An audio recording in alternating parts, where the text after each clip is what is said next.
was just boom, just smashed. Yeah. But I understand. I'm so glad that I got to see the streak break as an adult and not a kid. Yeah. Because my understanding of wrestling immediately came in, and I said, "Well, let's unpackage this. Who is the most impactful wrestler right now? Yeah, Brock Lesnar. Who could believably beat the streak where no one can argue and be like, oh, that's bullshit. That's a fluke. The only way you could have beaten the streak was by some alternative means. No. Brock Lesnar legitimately came in there, whooped Undertaker ass, and beat the streak. Yeah. So when I saw that, I was like, you know what? It was the perfect time for it. It made sense. It was smart. But my only argument about it is his career should have ended right there. Yeah. There should have been no more matches after that. It should have been done. That should have been it. That would have been the perfect way to go out. I agree with you on that one, 100%. The whole moment, just kind of put myself back into that moment. Mm-hmm. It was first of all, it was shocking as hell, because anything that we don't see anything that we see for the first time is just kind of it's amazing. You know what I'm saying? Right. Like the first person that ever discovered fire, pretty much, I'm pretty sure had the same reaction that we had watching the Undertaker lose his first match at WrestleMania. You know what I'm saying? Yep. So seeing this, like, oh my God, what the fuck did I just watch? What the hell just happened? Yeah. I like the dude, like, you know, the iconic meme of the black dude. Yeah. I think everybody had that face at that point in time, and everybody's in shock. And like the whole moment itself, Paul Heyman, how he's able to sell. Oh my God. Oh my God. Paul Heyman is a GOAT. Oh my goodness. Yeah, Paul Heyman is a fucking GOAT, yo. The way he's selling it, the way that Brock is selling it, yo, what the fuck did I just do? Brock just laughing. He's like, yeah, just conquered the unconquered. Everything about that whole sequence just. And so the whole sequence, the match, you know, you see Undertaker getting tossed around by Brock the whole match, and then getting F5 twice, and then finally getting pinned down, and match being over. And then afterwards, you know, everybody's getting out the ring, and then you see him on his knee, and, you know, he's kind of just like sitting there sulking, and then you see the 21-1. And I thought, I agree. That should have been it. That would have been the perfect ending for it. But to learn that he was concussed for a majority of that match. Mm-hmm. Like, he's legit concussed for a majority of that match. And they said that he didn't remember nothing. Like, that whole day. Didn't remember nothing. Look at how good the match was, though. Seriously. That's what's crazy to me. Seriously. Like, your brain and your muscle memory was that wired to do everything that you did and still be able to execute while concussed. Yeah. That's crazy. Yeah. It's ridiculous. And again, so Mark Calloway, the person, it just goes to show the determination and just how much he put into this character. Mm-hmm. Like, he put everything into this character. It was all about the character. And with a fucking concussion, being tossed around by a 280-pound man. Yeah, what the hell? It's not like it was a regular person he was in the match with. He's wrestling with a once in a generation athlete. Seriously, Brock Lesnar. Like, seriously, dude. And that's another thing that's cool too, that a lot of people don't know, that Brock and Undertaker are really good friends.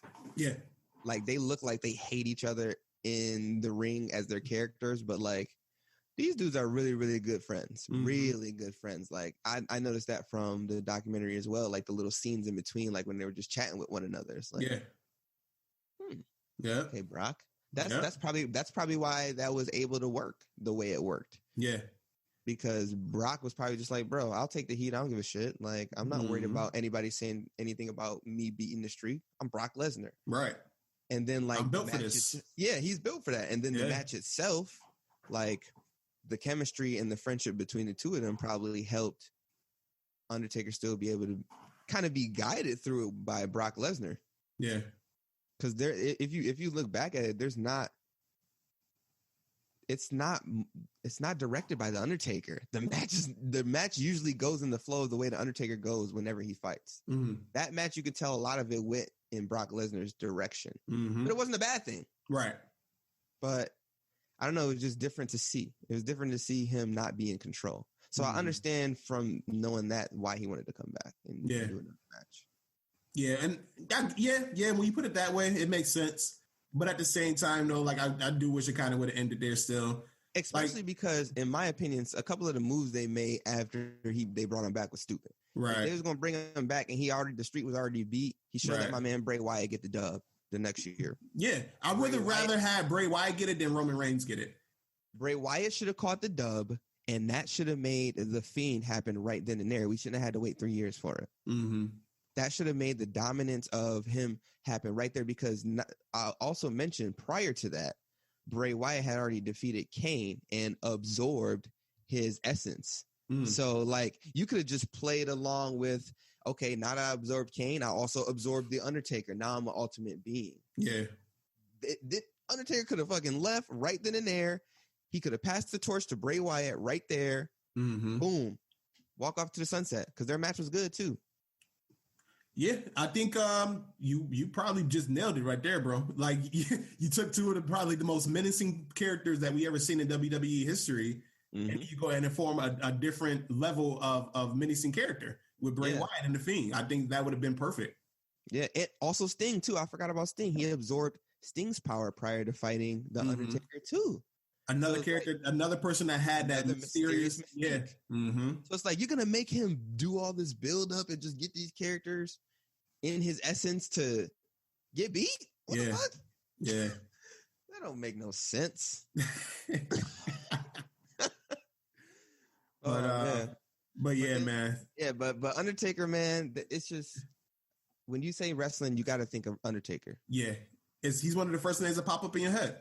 Yeah, he like legit is, and it's been a hell of a ride, man. Like the documentary name is perfect. The Last Ride, like amazing. It just fits perfect with it, and just wrestling. My wrestling fanhood would not have been the same without the Undertaker character. Like I can't even imagine my wrestling fanhood, my childhood, going into my teenager years, going into my adult years. He's been there through like my whole life. Like Undertaker has been there throughout literally my whole life. Yep. And as much of a wrestling fan as I was when I was younger, and then not so much now, but still, it's just one of those things where when I think of wrestling, there's just certain characters I think about: The Rock, Stone Cold, Shawn Michaels, Triple H, Undertaker. They're all like they're there. There's just prominent, and Undertaker is above, is on top of the rightfully list. So yeah, he's right up top on that list there, man. Yeah, it's like it. I think the thing that's amazing about wrestling is the ability for these characters to have that sort of impact on you. It's a lasting impact, because at the end of the day, yes, they're portraying characters, but they're trying to they're personifying a meaning, a goal of some sort. Yeah. Like, and I always felt like Undertaker's indicator was his longevity. Like, he's always going to be that diamond in the rough that's just standing there when everything else is falling around you. And that pillar just standing there. Yeah. When you see WWE, you gotta acknowledge the Undertaker. You got to. He's the only one that's been there for the entirety of his career. Mm-hmm. You have to recognize that. Throughout 3 different generations, literally 3 different generations of fans, he's been there and he's recognized. And you can go and ask like a 10-year-old kid right now who the Undertaker is, and they'll tell you who he is. Mm-hmm. You can ask a casual that doesn't even watch wrestling. They know who the Undertaker is. Exactly.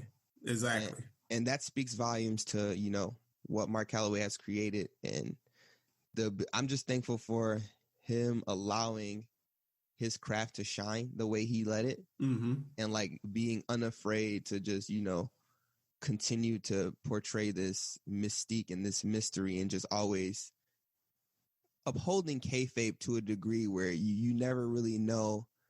Us as fans, we want to be entertained, but yes, we want to believe in what we're watching. Yeah. And I always felt like that whenever I watched The Undertaker. He always made sure he wanted us to believe in what he was showing us, the product that he was presenting.